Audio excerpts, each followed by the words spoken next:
Saudações a todo o povo serrano, aqui é Charles Duarte e este é mais um programa Segue o Líder, um programa voltado a compartilhar experiência e conhecimento sobre liderança e líderes comunitários. Este programa vai ao ar todas as segundas-feiras pelo nosso canal TV Serrana no YouTube. Desde já pedimos aí para que você se inscreva no nosso canal, deixe o seu like e compartilhe para que você fique atualizado dentro do que acontece, dentro do que é destaque em nosso município. E no programa dessa segunda-feira, vamos falar sobre o líder comunitário. E aqui conosco, mais uma vez, o nosso amigo Gleidson Santos, que vai estar nos respondendo aqui, tirando as nossas dúvidas e respondendo sobre a liderança comunitária, como que acontece. Boa tarde, Gleidson. Boa tarde, Charles. Boa tarde mais uma vez a você, nosso telespectador do canal TV Serrana.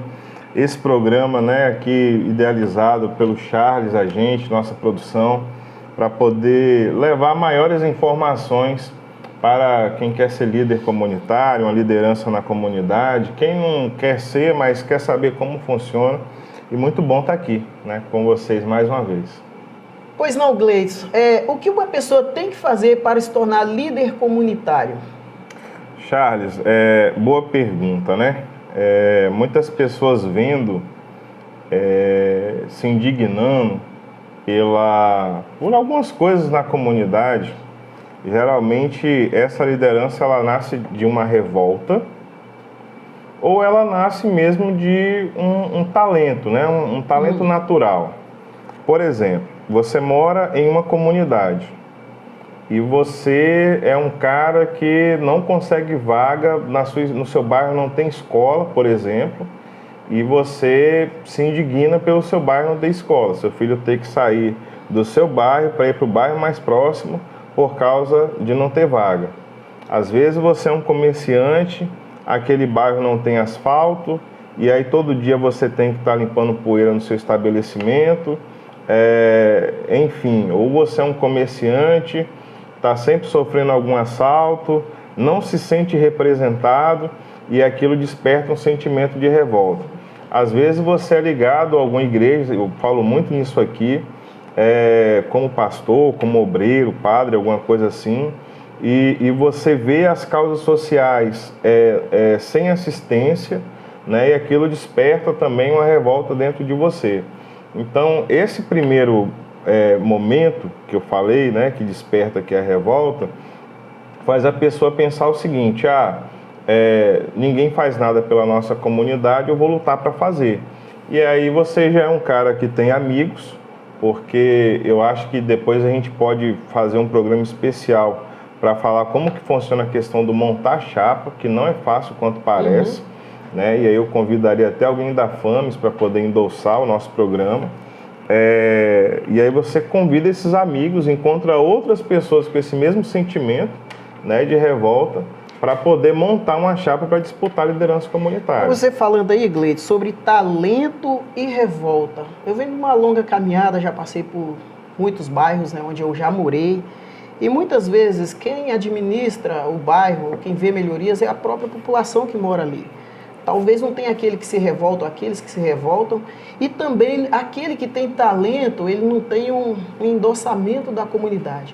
Como é que surge isso na mente da pessoa? Olha, é um processo, igual eu falei, é um processo difícil.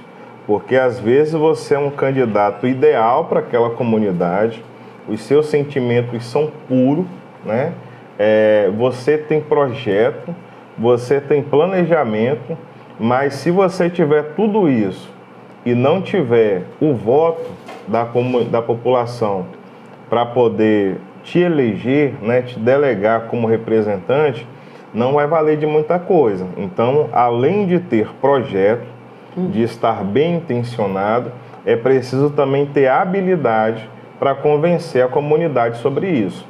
E aí é onde eu até comentei no primeiro podcast nosso. Antes de ser um líder comunitário, o ideal é que você seja uma liderança na comunidade. Porque quando você é essa liderança, você dialoga com as pessoas, mesmo sem ser o líder. né? Você dialoga com as lideranças da igreja, você vai lá no comércio, aí o comerciante reclama de alguma coisa, você envolve ele naquela conversa, fala para ele o que você faria se estivesse à frente, ou mesmo se você não falar o que faria, mas na sua fala você aponta algumas soluções. Com isso você vai conquistar a confiança dessa comunidade, entendeu? Perfeito, legal. Eu falo assim porque a maioria do povo hoje, ou a população, eles ficam numa inércia, não querem, não colocar a mão na massa ou tá desacreditado na política. E aí começa um trabalho, assim, igual você falou, até voluntário, até apresentando soluções, e começa a se formar ou forjar aquele líder, aquela pessoa que começa a chamar a atenção para os problemas da comunidade, não é isso? Excelente oportunidade para você que quer empreender ou arrumar emprego. A AMP Vila Nova fez uma importante parceria com a Alfa Centro de Treinamento, trazendo cursos com até 80% de desconto. Você pode fazer curso na área de porteiro, que pode atuar tanto como porteiro quanto fiscal de loja por apenas R$50. Você pode fazer curso na área de recepcionista e ser recepcionista de consultórios, empresas, clínicas e etc. por R$150. Ou mesmo aproveitar o verão que está chegando para essa excelente oportunidade de trabalhar com manutenção em ar-condicionado por apenas R$300. Isso mesmo, 80% de desconto para fazer o seu curso em manutenção em ar-condicionado. Não perca essa oportunidade. Essa fala sua é importante, aí eu quero aproveitar a nossa audiência para podermos falar de um assunto que abrange até a nível nacional. Tudo que políticos ruins, lideranças ruins quer é justamente uma população desacreditada. Porque a população está desacreditada da política, caro telespectador, não vai fazer com que o salário dos maus políticos caia na conta. Não vai fazer com que essas lideranças mal intencionadas estejam tirando as vantagens pelas quais elas estão ali. Então só vai dar certo se a população realmente acreditar, sabe, e lutar por aquilo que se quer. E aí eu vou usar um exemplo que você viveu comigo. Nós tivemos em uma reunião lá na prefeitura com o coordenador de governo, você participou. Nessa reunião, uma das coisas que nós cobramos, e aí mesmo sem sermos líder comunitário, né, estávamos lá como liderança, mas uma das coisas que a gente abordou foi a questão dos assaltos. Eu recebi, nos últimos 6 meses, algumas, não vou também dizer várias, mas em torno de umas 7 a 9 reclamações de comerciantes que foram assaltados lá no território da AMP. Inclusive uma farmácia que foi assaltada 2 vezes. Muito bem. O que você ouviu do coronel que estava lá, que é a pessoa que comanda a guarda municipal, né, na parte administrativa? O que você ouviu dele sobre essa questão de assaltos no comércio?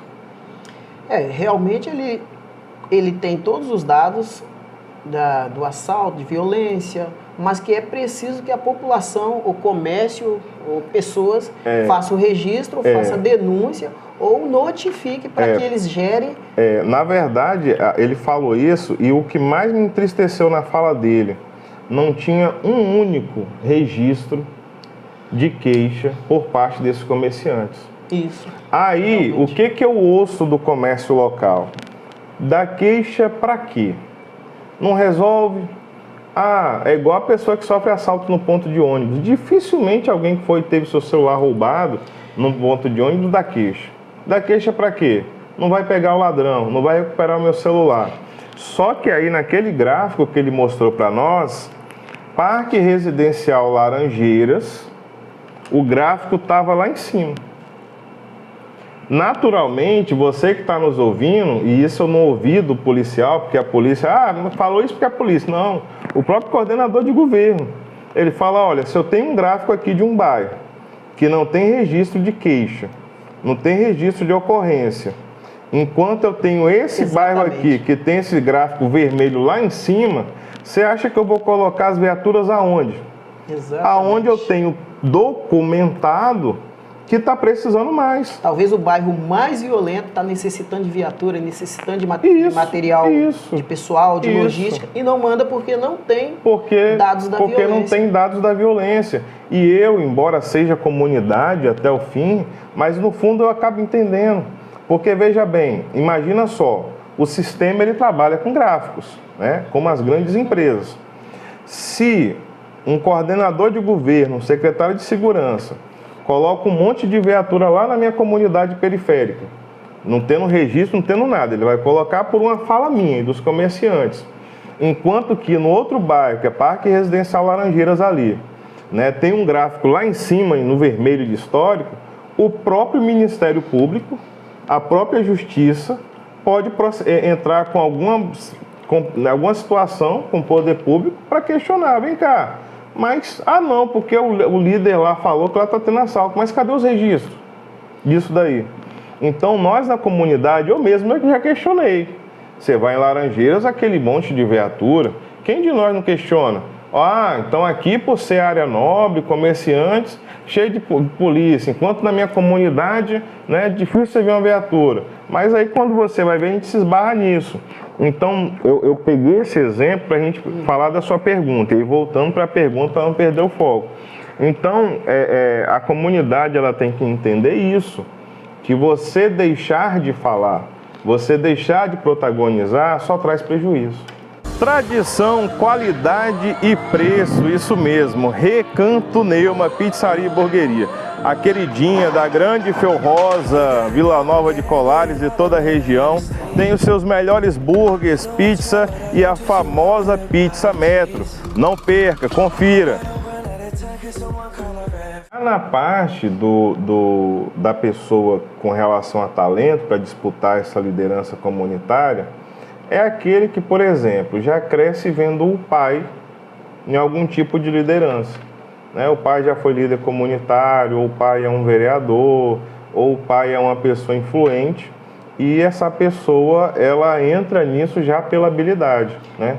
É uma pessoa conhecida. Além da habilidade, a predisposição, né? A vontade de fazer, a vontade de viver aquilo ali, porque já veio. Então, resumindo a primeira pergunta, você está revoltado com alguma coisa na sua comunidade? Você acha que poderia estar melhor e não está por falta de representatividade? Né? Se você tem essa revolta ou se você tem um talento, a primeira coisa que você tem a avaliar é o seguinte: o que eu posso fazer para vender para a minha comunidade os meus projetos? Por exemplo, eu sou revoltado que a praça da minha comunidade vive suja, tomada de mato. Né? Esse líder está pedindo, né, constantemente ali, percebi que não está. Comunidade, se eu estiver à frente, né, periodicamente ali, uma vez por mês, nós vamos estar formalizando um pedido de limpeza da nossa praça. Comunidade, eu fiz um levantamento, nós temos 2, 3 terrenos aqui que são públicos, e aí aqui dá para construir uma escola. E aí você começa a sua trajetória mostrando para a comunidade quem é você, fazendo o nome. Aproveitando aí na sua fala do talento, fazendo uma outra pergunta para o nosso amigo Gleidson. Como que funciona o processo eleitoral? De que forma ele é escolhido? Como, às vezes, tem aquele processo eleitoral que você vai poder nos responder, que surge um candidato, ou muitas vezes tem vários candidatos.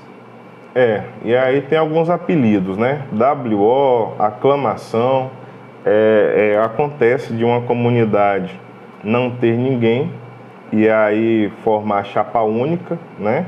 E tem comunidade que a briga já é um pouco mais pesada, né? Ter 2, 3, 4 chapas, né? Às vezes até casos demais. Então, toda comunidade, todo processo eleitoral, ele se baseia no estatuto da associação daquela comunidade. Toda comunidade ela tem o seu estatuto. Enquanto ela não tiver o seu estatuto, não dá para dizer que ali tem uma associação de moradores. Você pode ter aquela pessoa que toma a frente, aquele que a comunidade se sente à vontade em vê-los representando. A prefeitura até recebe essa liderança, dá o devido retorno, né? O que ele pede para ali ela atende, mas não dá para dizer que há um processo legal ali naquela comunidade. Então, vamos criar uma associação na comunidade, vamos.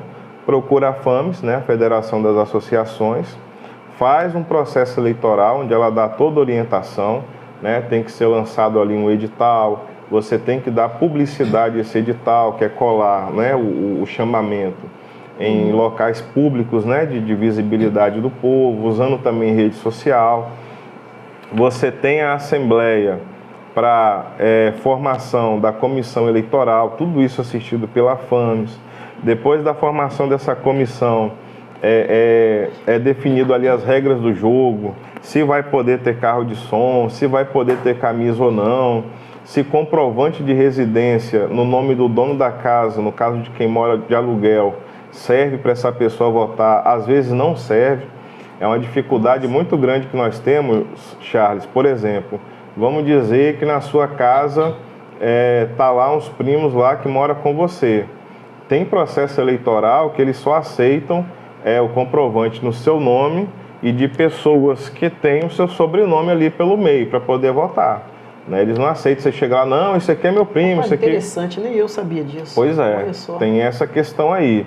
Né? No caso de quem mora de aluguel, tem comunidade que fala, só vamos aceitar 20 declarações de residência, né, por parte do dono. Tem outros que não aceitam nenhuma, né? Geralmente os estatutos eles não permitem que quem mora de aluguel disputa a presidência daquela comunidade, você entendeu? Então, assim, feito esse processo, a pessoa vai para a campanha eleitoral, né? Geralmente um prazo de 15, 20 a 30 dias de campanha, até que venha a eleição. Essa eleição é supervisionada também pela FAMES, né, o processo eleitoral, e pela comissão eleitoral que foi eleita. E aí, a partir daquele momento ali, você vai para a votação da escolha do presidente. Né? Se for um presidente, né, se no dia daquela eleição, para definir a inscrição de chapa, tem isso também, né, uma data para inscrever, logo depois da tirada da comissão, se nenhuma outra chapa apresentar, a comissão pode definir só uma semana para o povo se preparar para ir votar, entendeu? E aí a pessoa ali recebe aquela votação e mesmo sendo uma espécie de aclamação, mas as pessoas vão lá e depositam seu voto. Excelente. Luiz, mais uma pergunta.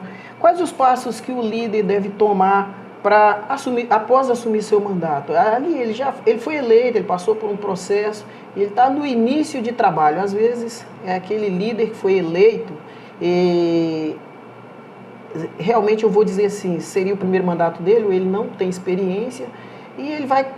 Como que ele começa a iniciar o seu mandato? As ações dele? Olha, eu acho que a primeira coisa que ele tem que se atentar é as promessas de campanha, né? Não adianta você passar a campanha batendo no líder atual, resolver os problemas, dizendo que vai resolver, vai trazer uma escola para o bairro, e aí você não vai trazer uma escola para o bairro, né? Vai ficar feio. Então, se atentar a isso.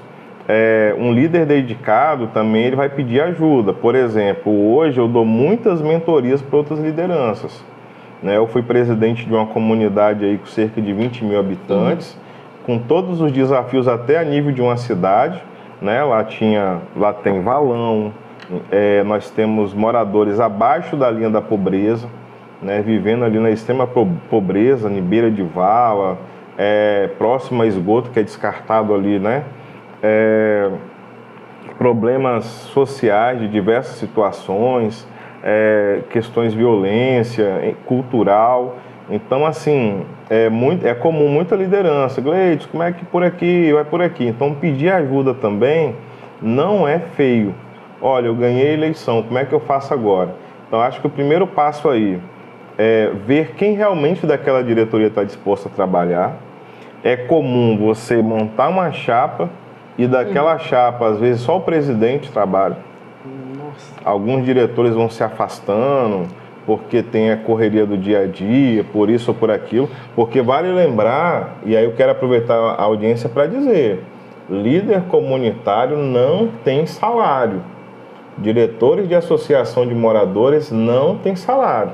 É um trabalho 100% voluntário. Em cima dessa sua fala, aproveito para até lembrar aqui. aqueles bairros ou região mais afastada, talvez até por falta de assistência do poder público. Ali, normalmente, uma liderança é um padre, é um policial antigo, um sargento, um cabo, e ele consegue ajudar esse líder comunitário. Tem influência? Isso tem sentido? É válido? Até que ponto isso aí traz? Tem que trazer benefício. É válido. Inclusive, a gente até comentou sobre isso no primeiro podcast. Você, igual eu estava na resposta, o que acontece? Primeiro passo aí é você botar a sua comunidade em evidência. A comunidade estava esquecida, a comunidade botar em evidência. Então, pastinha debaixo do braço, documenta tudo que você quer. O que o bairro precisa hoje? É uma limpeza, pedido de limpeza. O que a comunidade precisa hoje? A gente precisa resolver a questão da saúde primária. Muitos moradores reclamando da questão da saúde, questão de residente, né? É um valão que precisa ser canalizado. Montou a pasta, montei a pasta. Como que eu faço agora para ter uma reunião na prefeitura? Eu quero ter uma reunião com a Secretaria de Obras, eu quero ter uma reunião com a Secretaria de Serviços, eu quero ter uma reunião com a Secretaria de Assistência Social, eu quero ter uma reunião com a Secretaria de Habitação. De repente, meu bairro tem muita gente morando em área de encosta, área de risco, eu quero resolver também aquele problema. Eu quero ter uma reunião com o próprio prefeito e agora eu vou brigar por isso. Aí entra a questão da sua pergunta. Sai uma reunião, o prefeito vai receber a gente. Ou padre, ou policial influente na comunidade, ou pastor, dirigente, ou fulano do projeto da capoeira, né? Você fala por determinado grupo. Vai ter uma reunião tal dia, todas essas microlideranças estão convidadas a participar.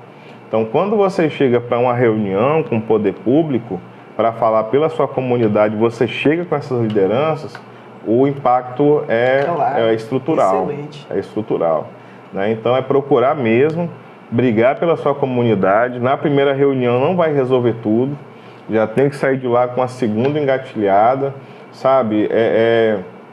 Hoje não se tem mais aquela cultura, né, do queimar pneu, fechar BR, aquelas coisas, mas a garra para brigar pelas demandas da sua comunidade a gente tem que ter. Ligar, esperar em prefeitura, marcou uma reunião para receber, você fica lá 2 horas esperando, daqui a pouco vem alguém falando que o cara não vai chegar, você vai para casa chateado, mas é assim mesmo. Volta outro dia, mas eu acho que o primeiro passo é isso, mapear as necessidades da comunidade, entendeu? E levar a comunidade a ser conhecida pelo poder público. Existe meu bairro aqui, quando é que vocês vão enxergar isso aqui? O que vocês podem fazer pela gente, né? Bacana, né? Nossa. Pessoal, vamos ficando por aqui. Este foi mais um programa Segue o Líder e hoje falamos um pouquinho do líder comunitário. Gleidson, suas considerações finais. Charles, agradecer mais uma vez a você pelo bate-papo, agradecer ao telespectador do canal TV Serrano. Pedir a você, pessoal, se inscreve no nosso canal aí. Esse canal está começando com a proposta de valorizar o nosso município, mostrando, né, as coisas boas que o município tem. Vocês podem olhar, tem um vídeo aqui no canal falando sobre a ação que houve em Novo Porto Canoa. A gente vai começar a fazer uma rodada pela Serra, Charles, mostrando alguns pontos turísticos, né, de visita também, que é muito legal. Então se inscreve aí, ative as notificações. Não deixa também de dar o seu like, não custa nada, né? Show de bola, é isso aí. Então, pessoal, até a semana que vem. Um grande abraço aí a todo o povo serrano. Um abraço.